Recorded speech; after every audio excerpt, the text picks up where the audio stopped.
10th max exercise 3.4 அதுல first questionல third sum. Reduce each of the following rational expression to its lowest form. Lowest formல கொண்டு வர சொல்லியிருக்காங்க. Lowest formல நம்ம எடுத்துட்டு வரணும் இத. Third sum. First two sum ஏற்கனவே நம்ம பார்த்தாச்சு. இதை இப்ப கொண்டு வரலாம். First இது என்ன பண்ணலாம் நம்ம 9x squared plus 81x இருக்கா இத 9x வெளியில எடுத்துட்டு வந்துடலாம். ஸோ திரும்ப x plus 9 divided by x cube plus 8x squared minus 9x இருக்கு. இதுல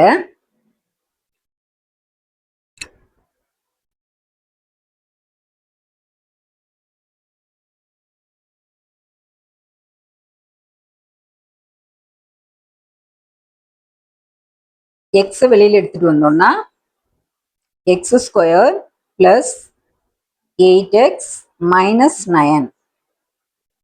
இப்ப மல்டிப்ளை பண்ணா 9 வரணும், மைனஸ் 9 வரணும், ஆட் பண்ணா பிளஸ் 8 வரணும். Minus 9 1 9s are 9.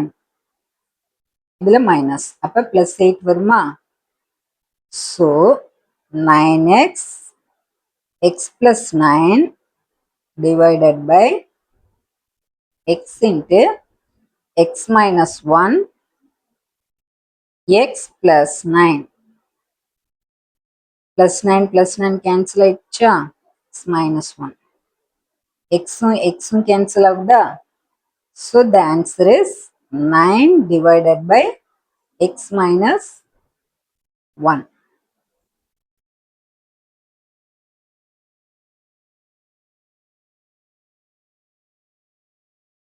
Fourth sum.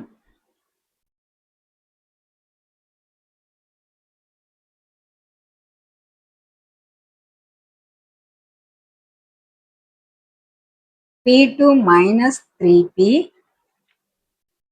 minus 40 divided by 2P cube minus 24P square plus 64P. இது question.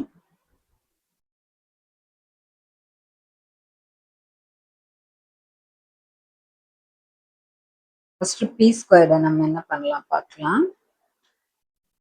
P squared அதை எடுத்துக்கலாம். P squared minus 3P minus 40 equal to minus 40 4 10s are வராது 8 5s are 40 8 5s are 40.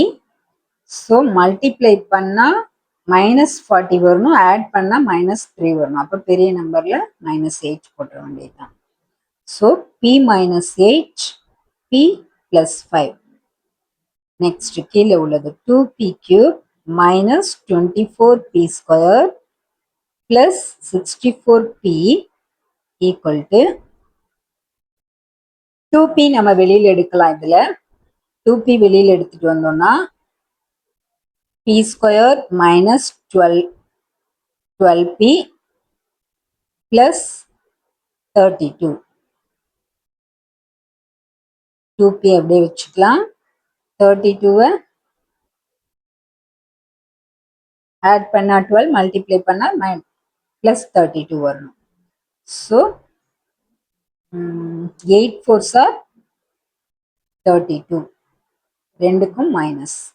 So P minus 8 P minus 4. இது second one. ரெண்டுமே கண்டுபிடிச்சாச்சு. So answer போடலாம் நம்ம. P squared minus 3P minus 40 divided by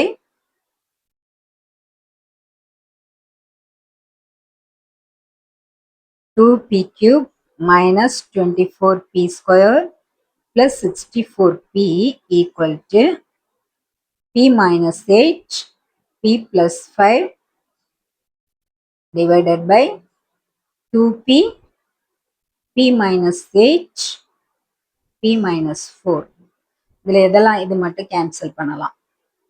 So the answer is p plus 5 divided by 2p into p minus 4. Answer.